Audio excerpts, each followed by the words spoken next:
मित्रों, यह बताते हुए मुझे बेहद हर्ष महसूस हो रहा है कि हर वर्ष की भांति इस साल भी हम लोग दिनकर जी के पुण्यतिथि के पूर्व संध्या पे 23 अप्रैल को बापू सभागार में दिन 11 बजे इस भव्य कार्यक्रम का आयोजन कर रहे हैं। इस पूरे कार्यक्रम में हर साल जब कार्यक्रम होता है तो कोई न कोई नाम दिया जाता है। इस साल इस कार्यक्रम को प्रतिज्ञा, जो उनकी लेखनी में से एक शब्द है, रामधारी सिंह दिनकर जी के लेखनी का एक शब्द है, उसी से हम इस कार्यक्रम को प्रतिज्ञा के नाम से याद रखेंगे। मित्रों, रामधारी सिंह दिनकर जी राष्ट्र कवि के साथ साथ हमारे राज्य के धरोहर भी थे और वो राष्ट्र धरोहर के रूप में समाज के सामने उनका प्रकटीकरण हुआ। उन्होंने देश की आज़ादी में जो उनकी कविता का महत्वपूर्ण योगदान है, हम सभी को स्मरण है।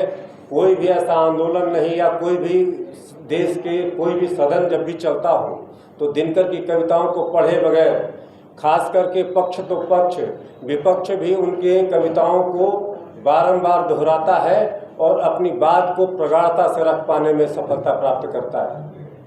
मित्रों,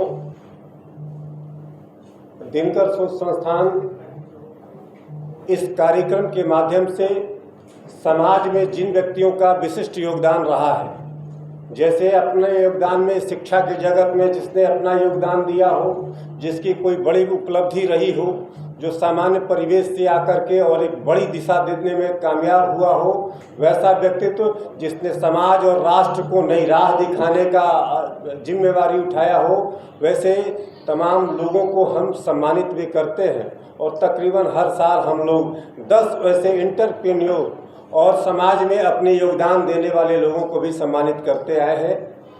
खास करके इसमें एक पुरस्कार ऐसा भी दिया जाता है जिन्होंने शिक्षा के क्षेत्र में अपना विशिष्ट योगदान दिया हो, क्योंकि ये दिनकर शोध संस्थान इस बात को मजबूती से मानता है कि दिनकर जी को सच्ची श्रद्धांजलि देने के लिए हम केवल उनके नाम पे चौक चौराहे, सड़क और नली गली केवल हम नाम रखने से दिनकर जी को सच्ची श्रद्धांजलि नहीं दी जा सकती।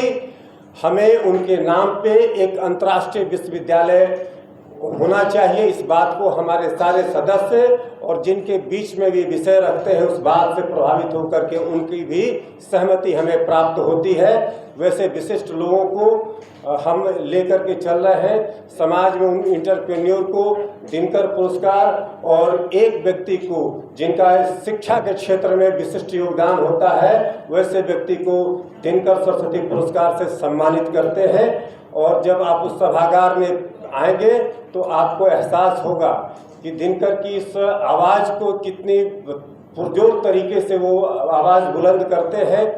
हम दिनकर को सिर्फ इसलिए याद नहीं रखते हैं कि क्योंकि उनको पाठ्य पुस्तक में पढ़ करके हमें उनके अंकों का मूल्यांकन करना है। दिनकर को हम इसलिए याद रखते हैं क्योंकि दिनकर की जो ओजपूर्ण जीवन की शैली है, जो उनके कविताओं का जो सार है, इस बात की प्रेरणा देता है कि मनुष्य जब भी थकता है तो वो थक कर बैठ नहीं सकता। जीवन के निरंतर समस्याओं के समाधान की कुंजी उसमें समाहित होती है। जिस तरीके से हम भगवान राम का स्मरण करके अपने रामायण में से अपनी समस्याओं का निदान ढूंढते हैं, उसी तरीके से जीवन की शैली में दिनकर को हम याद करके अपनी समस्याओं का समाधान ढूंढते हैं। मित्रों, मेरा ये आदर्श वाक्य समाप्त हुआ। यदि कोई आपके सामने प्रश्न हो तो आप पूछ सकते हैं। 23 अप्रैल को दिन 11 बजे पटना के ऐतिहासिक गांधी मैदान के बिल्कुल बगल में बापू सभागार है, वहीं एक कार्यक्रम। इस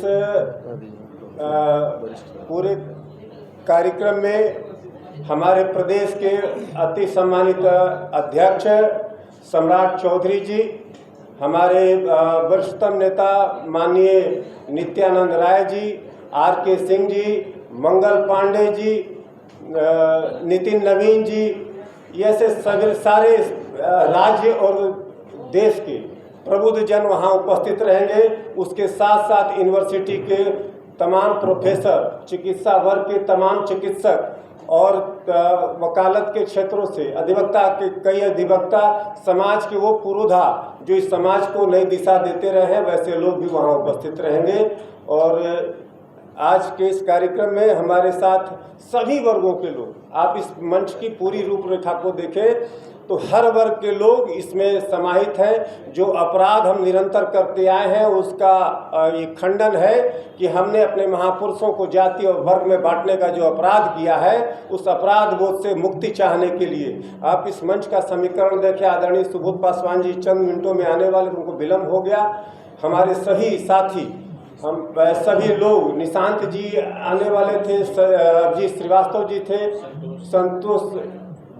संतोष कुमार जी थे, वो लोग नहीं आज उपस्थित हो पाए हैं क्योंकि वो भिन्न भिन्न जिम्मेदारियों से, संगठन के काम की भिन्न भिन्न जिम्मेदारियों से वो बाहर हैं। वो रहते तो अवश्य उपस्थित होते। उन सभी का, सभी लोगों का, समाज के सभी वर्गों का वहाँ मेल जोल आपको देखने का अवसर मिलेगा। मैं पूरी कोशिश करूँगा, संस्था के सारे सदस्य पूरी कोशिश कर रहे हैं कि उस बापू सभागार में लघु बिहार नहीं लघु भारत को बसाने का एक समुचित प्रयास किया जा रहा है और इसका आपको प्रकटीकरण उसी दिन उसी समय दिखाई देगा। बहुत बहुत धन्यवाद।